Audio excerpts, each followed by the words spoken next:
2027 से पहले योगी का बड़ा दांव, बाबा ने खोज ली विपक्ष के आरोपों की काट। अब क्या मुद्दा लाएगा विपक्ष? नमस्कार, मैं निकिता रस्तोगी, डीएनपी इंडिया में आपका स्वागत। क्या विपक्ष को कोई नई रणनीति लानी पड़ेगी? क्या अब यूपी में नहीं चलेगा विपक्ष का बेरोजगारी वाला दांव? ये सवाल मैं इसलिए कर रही हूँ क्योंकि खबर ही कुछ ऐसी है। उत्तर प्रदेश में 2027 में विधानसभा चुनाव है। ऐसे में चाहे बीजेपी हो या समाजवादी पार्टी, सभी ने अभी से ही नए नए दांव पे चलने शुरू कर दिए। जहां अखिलेश यादव अपने अलग अलग बयानों के जरिए एक विशेष वोट बैंक को साधने की जद्दोजहद में लगे हुए हैं, तो दूसरी तरफ योगी आदित्यनाथ का फुल फोकस इस वक्त विपक्ष द्वारा उस हर मुद्दे की काट निकालने में है जिसकी वजह से उन्हें सियासी नुकसान उठाना पड़ा, जिसमें से एक मुद्दा है बेरोजगारी का मुद्दा। आपको याद होगा कि विभागों में भर्ती ना होने, पेपर लीक होने और बेरोजगारी के मुद्दे से बीजेपी सरकार को लोकसभा चुनाव में सियासी नुकसान उठाना पड़ा है, क्योंकि विपक्ष की तरफ से पूरे चुनाव के दौरान ये मुद्दा जोरों शोरों से उठाया गया, जिसके बाद अब योगी सरकार इस मोर्चे पर कमर कसकर काम करने की पूरी प्लानिंग कर चुकी है। दरअसल योगी सरकार ने उत्तर प्रदेश पुलिस को मजबूत करने के लिए 28,138 पदों पर भर्ती का ऐलान किया है। पुलिस भर्ती एवं प्रोन्नति बोर्ड ने बताया कि अप्रैल और मई 2025 में इस भर्ती प्रक्रिया को शुरू किया जाएगा। सरकार की योजना है कि भर्ती को समय पर पूरा कर पुलिस बल को और सशक्त बनाया जाए। बोर्ड के इस फैसले के जरिए माना जा रहा है कि योगी सरकार ने बेरोजगारी से जुड़े विपक्ष के आरोप की काट खोज ली है। चलिए आपको ये भी बता देती हूँ कि किन किन पदों पर ये भर्ती होने वाली। पुलिस भर्ती बोर्ड के अनुसार 4,543 पदों पर उप निरीक्षक यानी एसआई स्तर की भर्ती होगी।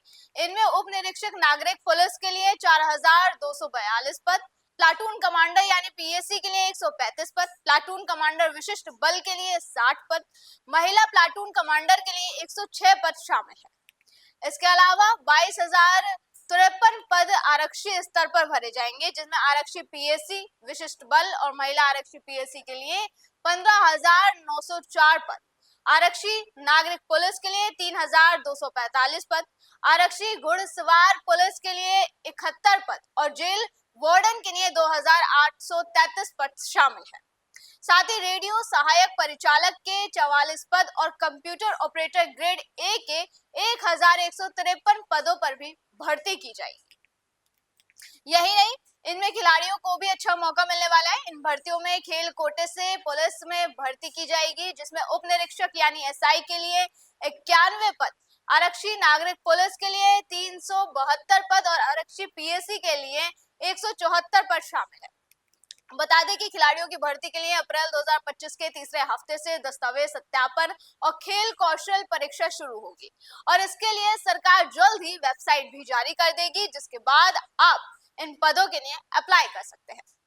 पुलिस भर्ती बोर्ड ने बताया कि मार्च 2025 में ही 60,000 से ज्यादा आरक्षी और 1,400 से अधिक रेडियो संवर्ग पदों पर भर्ती की प्रक्रिया पूरी की गई है। सरकार की मंशा है कि पुलिस बल में भर्ती की प्रक्रिया तेजी और पारदर्शिता के साथ पूरी की जाए।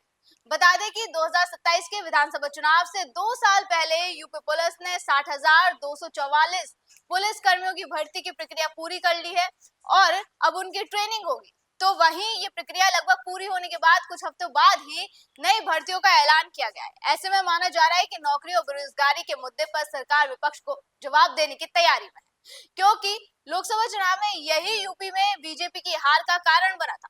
विपक्षी दलों की तरफ से प्रदेश की भर्तियों न होने और भर्ती प्रक्रिया में धांधली कराकर नौकरी न देने का बड़ा मुद्दा उठाया गया। ये ऐसा मुद्दा बन गया जो युवाओं के बीच निचले स्तर तक जा पहुंचा। इससे बीजेपी को बड़ा नुकसान उठाना पड़ा। बीजेपी अपना पिछला प्रदर्शन नहीं दोहरा पाई और उसकी सीटों की संख्या कम हो गई। लोकसभा 2024 में उत्तर प्रदेश में कुल 80 लोकसभा सीटों में से बीजेपी को केवल 33 सीटों पर जीत दर्ज हुई, जबकि समाजवादी पार्टी को इन्हीं मुद्दों का फायदा हुआ और पार्टी को 36 सीटों पर जीत दर्ज हुई। जबकि 2019 की अगर हम बात करें तो बीजेपी ने 62 सीटों पर जीत दर्ज करी थी 2019 में और सपा को केवल 5 सीटों पर ही जीत दर्ज हुई थी। अब इससे आप अंदाजा लगा सकते हैं कि बीजेपी के लिए ये कितना बड़ा झटका था। वहीं ये नतीजा आने के बाद से योगी बाबा ने युद्ध स्तर पर काम करना शुरू कर दिया था।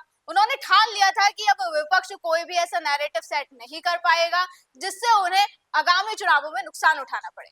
प्रदेश सरकार एक्शन मोड में आई। खुद सीएम योगी आदित्यनाथ ने इसको लेकर मोर्चा संभाला। उन्होंने भर्ती आयोग के अफसरों से दो टूक लहजे में जल्द से जल्द भर्ती प्रक्रिया शुरू करने की हिदायत भी दी। वहीं अभी हाल ही में योगी सरकार के 8 साल पूरे हुए हैं, जिस दौरान उन्होंने अपने कार्यकाल का पूरा रिपोर्ट कार्ड भी पेश किया, जिसमें उन्होंने ये भी बताया कि किस तरह से उनके राज्य में बेरोजगारी दर घटी है। राज्य में बेरोजगारी दर 2016 से 17 में 19% थी, जो आज घटकर 3% पर आ गई है। उन्होंने कहा कि पिछले 8 वर्षों में बेरोजगारी दर में उल्लेखनीय कमी आई है, प्रति व्यक्ति आय में वृद्धि हुई है और अब उत्तर प्रदेश 1 लाख करोड़ डॉलर की अर्थव्यवस्था बनने की ओर अग्रसर है। उन्होंने कहा कि सुरक्षा, सुशासन, समृद्धि और सनातन संस्कृति के क्षेत्र में प्रदेश की जो पहचान बनी है, उसका एहसास पूरा भारत कर रहा है। अब इससे आप अंदाजा लगा सकते हैं कि योगी आदित्यनाथ इस वक्त बेरोजगारी को लेकर कितने सीरियस है, खासकर 2027 यूपी विधानसभा चुनाव से पहले, जिससे विपक्ष कोई भी ऐसा नैरेटिव सेट करने में कामयाब ना हो पाए। तो वहीं अब देखना होगा कि विपक्ष योगी के इस काट का क्या कुछ तोड़ निकाल पाता है और अब वो योगी सरकार को घेरने के लिए कौन सा नया मुद्दा लाता है। फिलहाल आज की वीडियो में बस इतना ही। अगली बार फिर होगी मुलाकात। आप देखते रहे DNP इंडिया, हर खबर भरोसे के साथ।